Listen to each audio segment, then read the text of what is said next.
It's January 18th, 2025, around 8 p.m. in a neighborhood near West Hebron Parkway and Highway 121 in Carrollton, just north of Dallas. Inside the house, no one is home. The homeowners are out for dinner. They stop off to buy a Powerball ticket. While the husband is inside the store, the wife waits in the car and feels her phone buzz. A Ring doorbell notification. She opens the app, and on the screen, someone is already in her driveway, walking alongside the house. And by the time the doorbell feed kicks in, he's at the front door.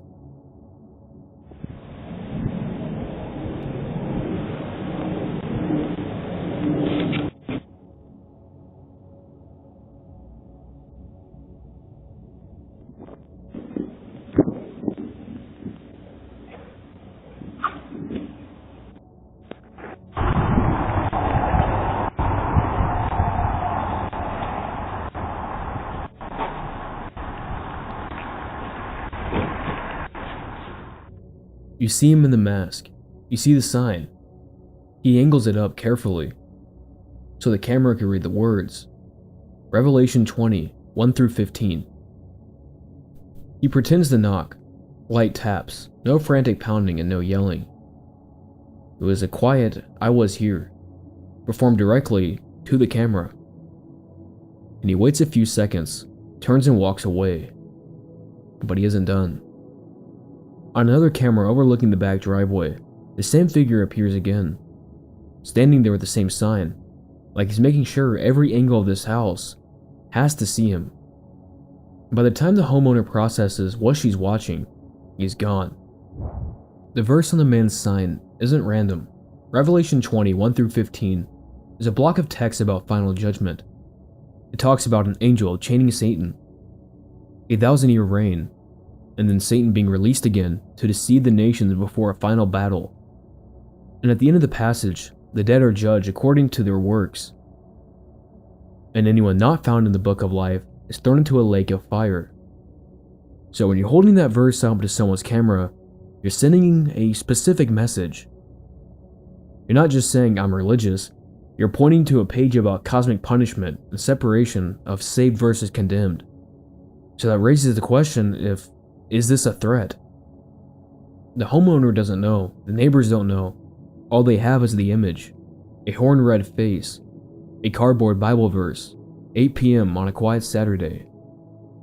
The Carrollton police get the call. They take the report, but when they arrive, the masked man is long gone. There's no property damage, no attempt to force the door open, no verbal threat caught on audio. It was just the footage of that man, and a very strange mask with a very strange message.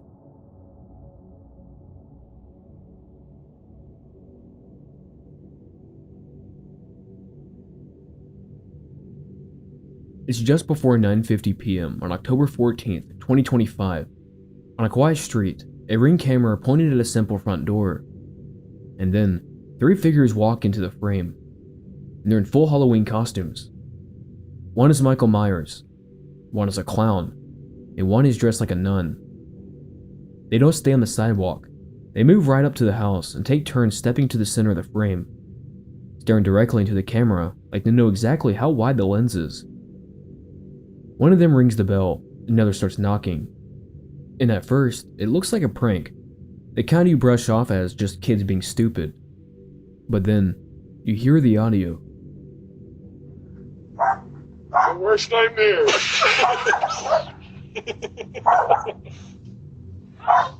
Your worst nightmare. Open it up. Open it. I'm gonna get you. Open the door. From the back or the front, it don't matter how it takes. Open the door! Open the door! They're not laughing. They're not breaking character. They keep knocking, harder, jiggling the handle and pushing at the door like they're testing how much force it would take to get inside. Inside the house is a woman named Shayla Whiteside and her mother. And Shayla would later say that she assumed this would just be a kind of joke. I mean, Halloween is coming up, people wear masks, and people like to fool around. But the tone shifts when the knocks turn into pounding, and the threats get more specific. And the thing was, they wasn't just talking about coming inside. At some point, they even threatened to kill them and said that they're coming back. The video from the front door shows the trio lingering there for minutes, cycling through lines, working the performance, and then they disappear off to the side of the frame, but they haven't left. On the back of the property, they keep going. Shayla says they broke part of her backyard fence and tore down the back screen. Still yelling, still threatening, and still on the property long enough for this to stop being just kids at the door, and it started feeling like a home invasion in slow motion. The whole incident lasts just around 10 minutes, and when the masked trio finally leaves, Shayla calls her brother first and then 911. And the police arrive within about 2 minutes, but by then, the 3 costume figures are all gone. And what's left is the footage of the front door, the backyard, and audio of strangers threatening to come in. And the 2 women who honestly thought they were about to be attacked. And for a while, that's all the story was, just mass intruders still at large. But then, a twist hits. On October 27th, almost 2 weeks after the video was recorded, the police station releases an update. They've identified the trio. They're not random criminals. They're not strangers. They were family. An adult woman comes forward and admits she staged the entire thing as a prank involving her 2 teenage sons, ages 14 and 16, and a nephew. 2 other adults stood in the street and filmed the scene as the boys pounded on the door and hurled threats at Shayla and her mother. But the thing was, Shayla's family apparently had no idea it was the relatives behind the mask. And the thing is, in 2025, we live in a society where pranks aren't just simple pie to the face or a jump scare in a hallway. Sometimes it's a threat screamed through a door in the middle of the night. And worse enough, aimed at relatives who own a gun and have every reason to believe you're there to kill them. And in a country where self-defense laws are broad and houses are wired with cameras, a stunt like this is a coin flip between going viral and ending in a homicide report.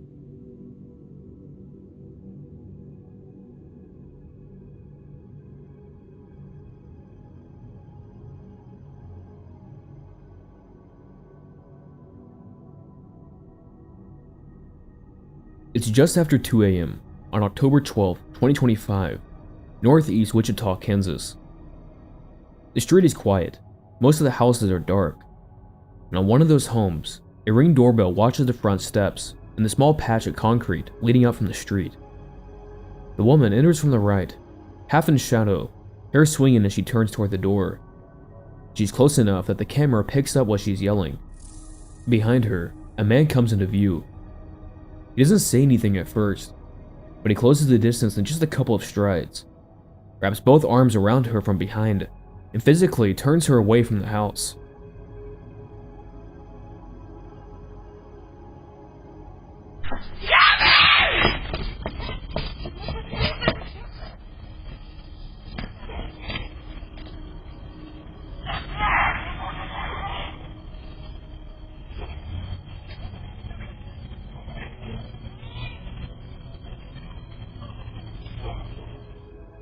And in the video, it looks like a switch being flipped. One moment, she's about to reach the porch, and the next, she's locked in his grip, feet scrambling as he drags her back down the walkway toward the street. She screams again. The audio is distorted with a tiny microphone, but you can tell it's pure panic, and it's not a joke. Her voice rises and breaks as he pulls her out of the frame. In less than 20 seconds, both of them vanish into the dark, leaving an empty front step and a Ring camera that keeps recording nothing. And inside, the homeowner has to decide what they're actually watching. Is this just a regular fight, an attempted kidnapping, 2 people who actually know each other, or complete strangers? But regardless, they called the police. By the time the officers arrive, the couple's gone. There's no car left at the curb, no one lying in the street, and no obvious trail to follow. The only real evidence is that 20-second clip in the audio of a woman screaming a man's name as he forces her away from the door. 2 days later, the police hold a press briefing and push the clips across the internet with screenshots, still frames, and the raw doorbell video of a woman being grabbed and taken away. And to the police, they don't call it a hoax, they don't call it a prank, they treat it as real until they can prove otherwise. But for nearly 2 days, the woman in that video is a symbol, a victim of a random abduction, which is fuel for every worst case scenario you can imagine. And then, around 3 p.m. on a Tuesday, a woman contacts investigators and says the words they've been waiting to hear. She is the person in the doorbell video. Detectives respond immediately, meet her, and bring her into the city hall for an interview. And they confirm her identity as a 35-year-old woman who lives in the same area where the footage was captured. She's alive, and she doesn't have any serious physical injuries. And the story of a random kidnapping turns into something much more familiar and possibly even uglier. The man in the video was her boyfriend. The struggle on the porch, the screaming, and the forced march back toward the street. That was just their relationship. Caught for 20 seconds in the worst possible way. Shortly after, officers arrest a 22-year-old man in connection with the case. He's booked into the Sedgwick County Jail on charges including aggravated battery, strangulation, and 2 counts of domestic battery. But what the case actually shows is really how domestic violence often looks when you strip away everything except the worst of 20 seconds. There's no long argument in the video, no years of manipulation, no financial abuse, and no threats that happen in private. All you see is a woman trying to move toward the house, a place that feels safe enough to run to, and you see a man appear behind her and take that choice away. And when police release footage like that, the internet rushes to fill in the blanks with whatever story feels the most cinematic. Human trafficking rings, random predators, organized crime. And in this incident, detectives went on saying they had no evidence it was tied to cartels or any wider pattern. It was just a single violent encounter between 2 people that already knew each other. Domestic cases don't feel dramatic in the same way, but they're far more common. And most of the time, there's no camera, no Crime Stoppers reward, no national outlets sharing your face and asking if you're alive. But here, the Ring doorbell turned a private nightmare into a public emergency.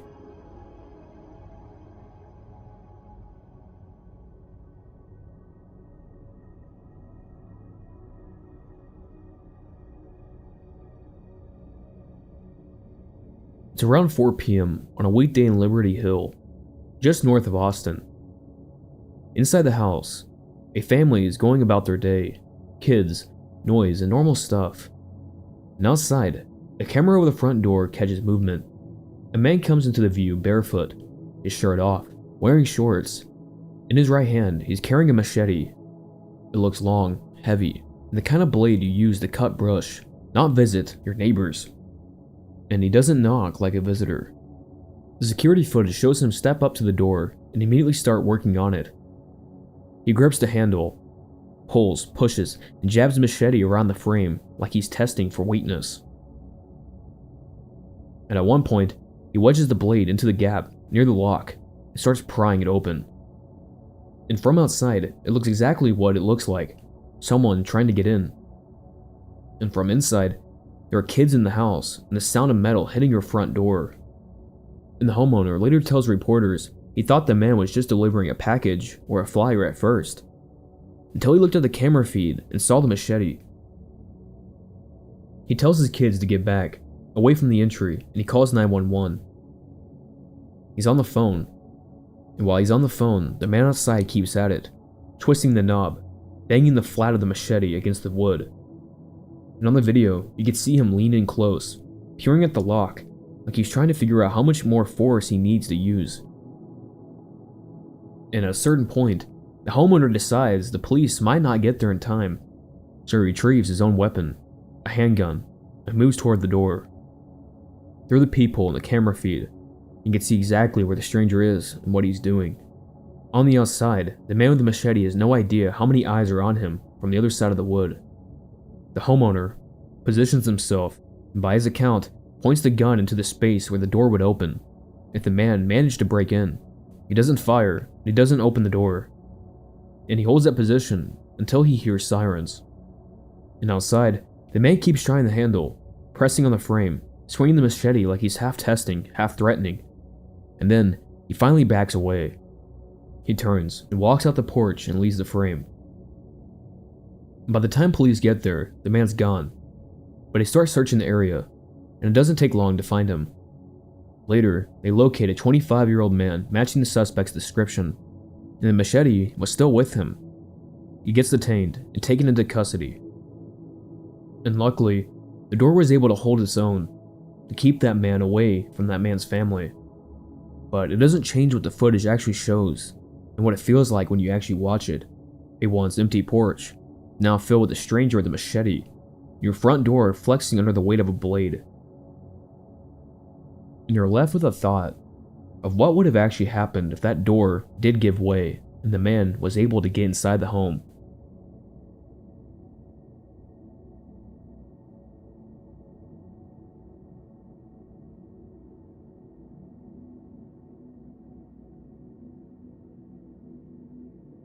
It's a summer afternoon on Milwaukee's north side, near 55 and Custer. A 26-year-old man has come here to sell a dog. To anyone driving by, it's a normal scene. A small house, a patch of grass, and a quick sale happening on the front steps. The buyer is 35-year-old Dion Howell. And on the footage, you could see what people do during these type of deals. They talk and move around in front of the door. And at one point, the seller sets the puppy down so the other guy can take a better look. There's no screaming, no visible argument. The camera just watches two people standing close, a dog between them, and a daytime audio humming in the background. But then everything changes in just a couple of seconds. As soon as the puppy hits the ground, Howell pulls out a gun and fires 3 times.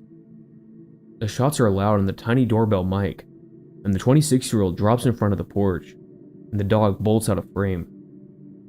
Across the street, a neighbor hears the noise and runs to the window. Later, she'll tell reporters that when she looked outside, she saw a young man laying in the yard, and realized she just heard him die. On the video, the shooter turns, walks back to a car that police will later state stolen, gets in, and drives away like he was never there. And by the time officers arrive, the victim is gone, turning the doorbell into a witness. And detectives now have a clean image of the shooter's face, the clothes he was wearing, and the car he used. They pulled the footage, freezed it, zoomed in, and started building a timeline around that porch. Cell phone records point them toward a cheap flip phone, active around the time of the shooting. That phone leads to a small shop, a place called something like Sell World and Tobacco, where the store's surveillance shows the same man buying it. And now there are 2 angles to the story. A doorbell camera that saw the murder, and a shop camera that saw a customer. And together, those images are clear enough that prosecutors can run facial recognition on them. And the software comes back with a name already in their system. Dion Howell. At the moment of the shooting, he's out on probation, and he gets charged with first-degree intentional homicide. And a judge sets his bond at hundreds of thousands of dollars. And for the neighbor who watched the aftermath from her window, the conclusion is simple. The cameras couldn't stop the killing, but they made sure it didn't vanish into a rumor.